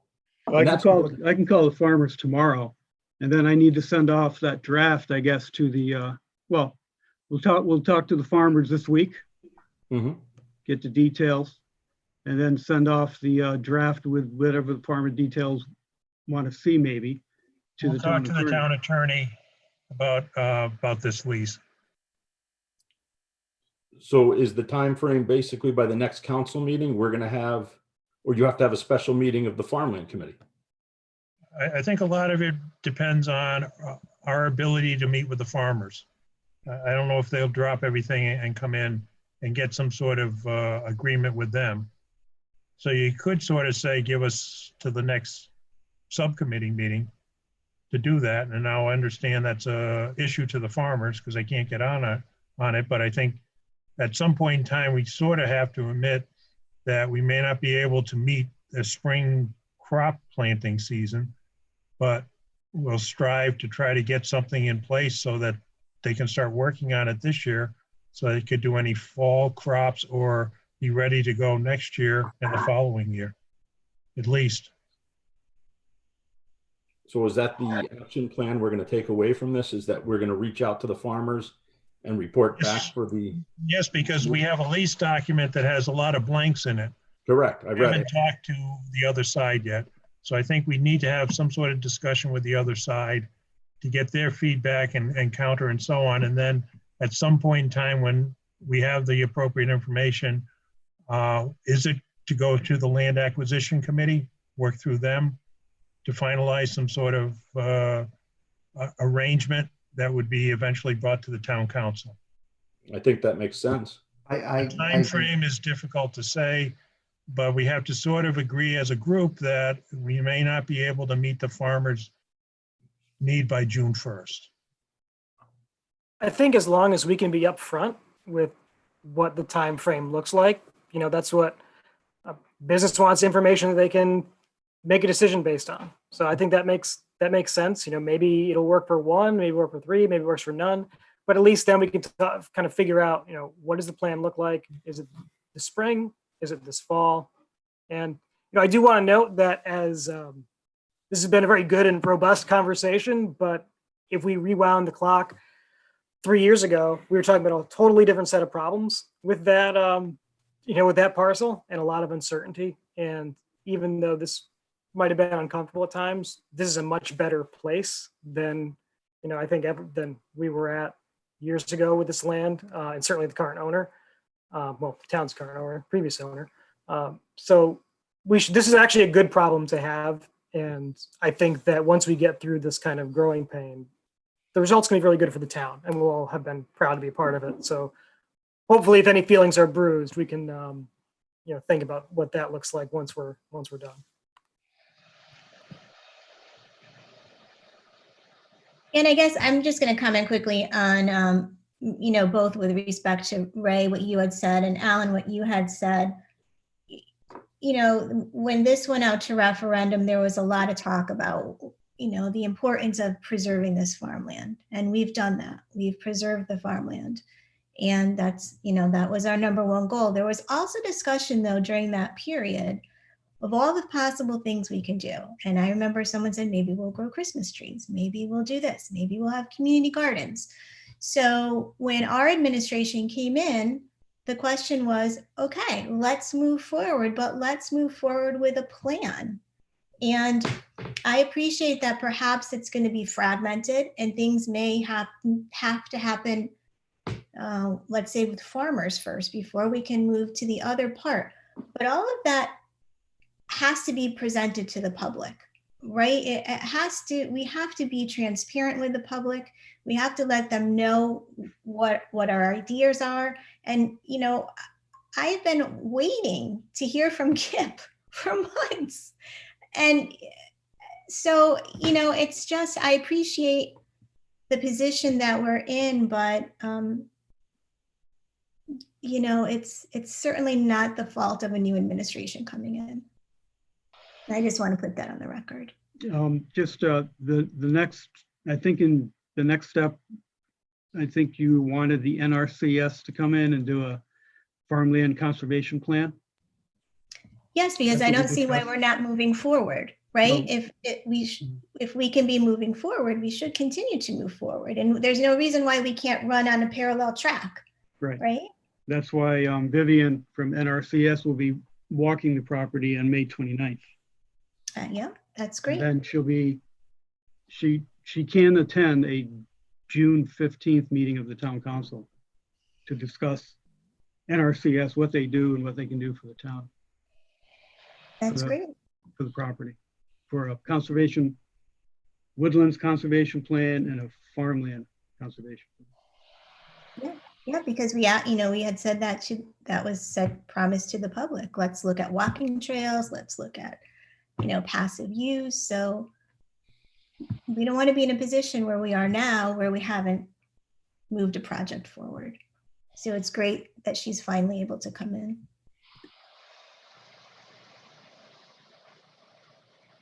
Okay, is there any more discussion on this particular item? Okay, so hearing none, we will move on. And we are now at the mayor's report. I appreciate it's getting late. I just want to quickly review sort of what happened this evening with the budget, and then give everyone a couple of updates with respect to things that are happening in town. So, over the course of the past 3 months, I think all of us, whether in our individual capacity or our families or our businesses, we've just experienced a tremendous amount of uncertainty. And in this unprecedented year, the council has had 3 goals when looking to adopt this budget, and I'd like to review those with you. Number 1 was to protect the taxpayers from any unnecessary and unreasonable tax increases by prioritizing the needs and the wants, just like many of our fellow residents are doing at home right now during this pandemic, trying to figure out how to, budget their household needs and wants. Number 2 is that we want to continue to provide high quality town services that all of us as taxpayers have come to expect and rely upon. And number 3, we want to ensure long-term fiscal stability, right? So we want to make sure that we're funding our current debt and that we're still planning ahead with a multi-year look. So we don't ever want to be stuck where we're just looking at this particular budget, especially during this COVID pandemic. We want to make sure that we are looking ahead to the next budget. And I think that we really spent a lot of time pondering those assumptions and trying to determine what was the best way to use our fund balance. So I just want to share with you that in order to achieve these goals tonight, the council did a number of things. So number 1, we implemented a hiring freeze. Number 2, we tabled non-essential capital improvements. Number 3, we reviewed all existing and ongoing projects. Number 4, we reviewed our current operations for efficiencies, and we saw a 2% cost reduction.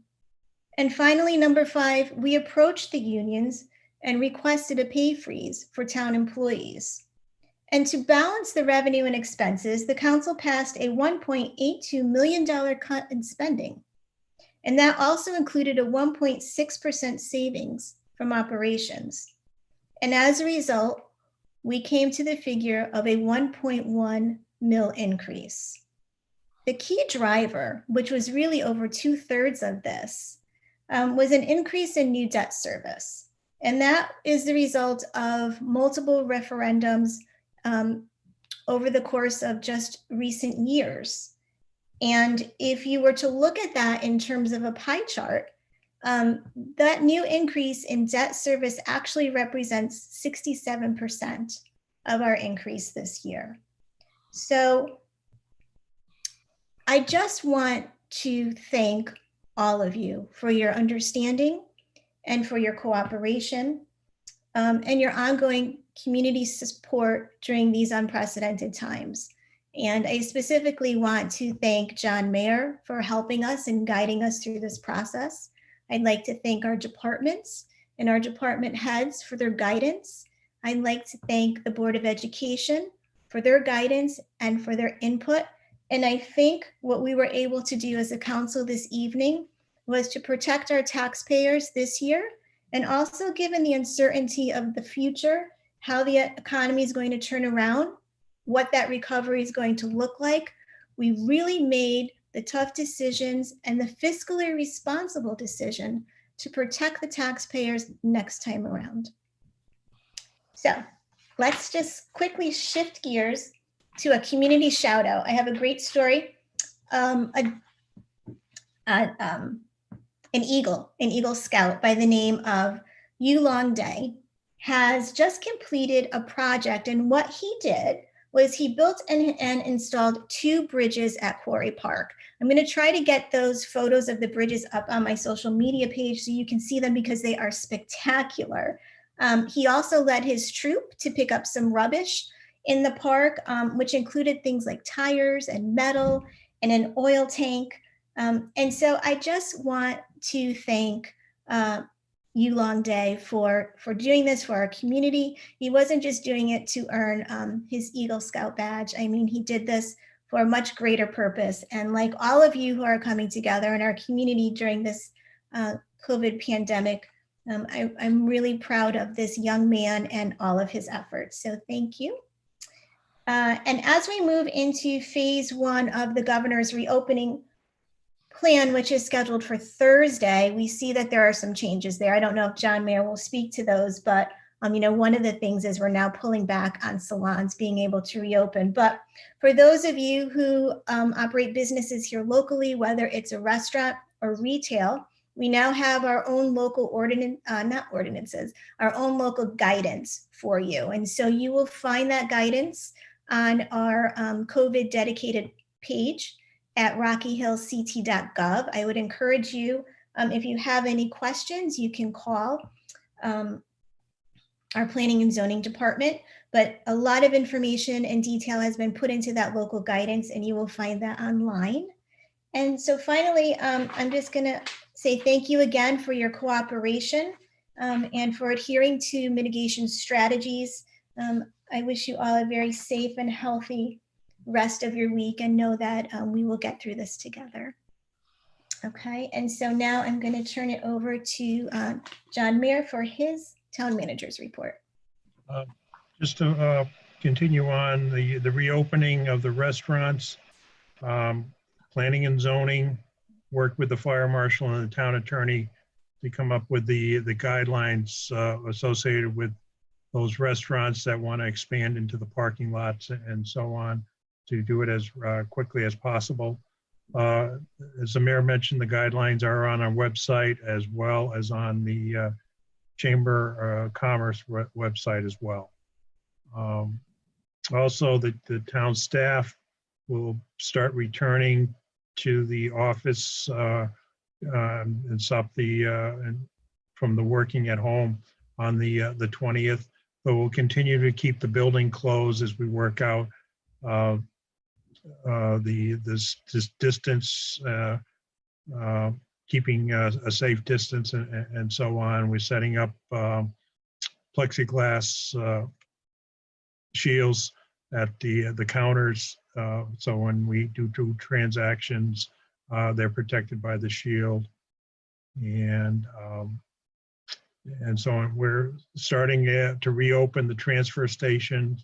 We did it last week on Thursday and Friday, and we're doing it again this Thursday and Friday, and regular hours. And most likely starting after Memorial Day, we'll be open on Saturday as well. And then we did get one piece of good news from CCM. They decided to return 50% of the town's fees as a distribution of equity. So we'll be receiving, we'll make our dues payment in July, and then we'll receive half of it back, which is about $5,700. Other than that, Ed mentioned the police is going through their certification program with the graders this week. And that's it. Thank you. So moving on to our last item, I'll entertain a motion to adjourn. Okay, second. Was there a second? Second. Okay, awesome. All right, all in favor? Aye. Aye. All right, thank you very, very much, Council, for this great discussion this evening. Good night, everyone. Good night, everyone. Take care. Good week and a good Memorial Day. You as well. Gas up the grill.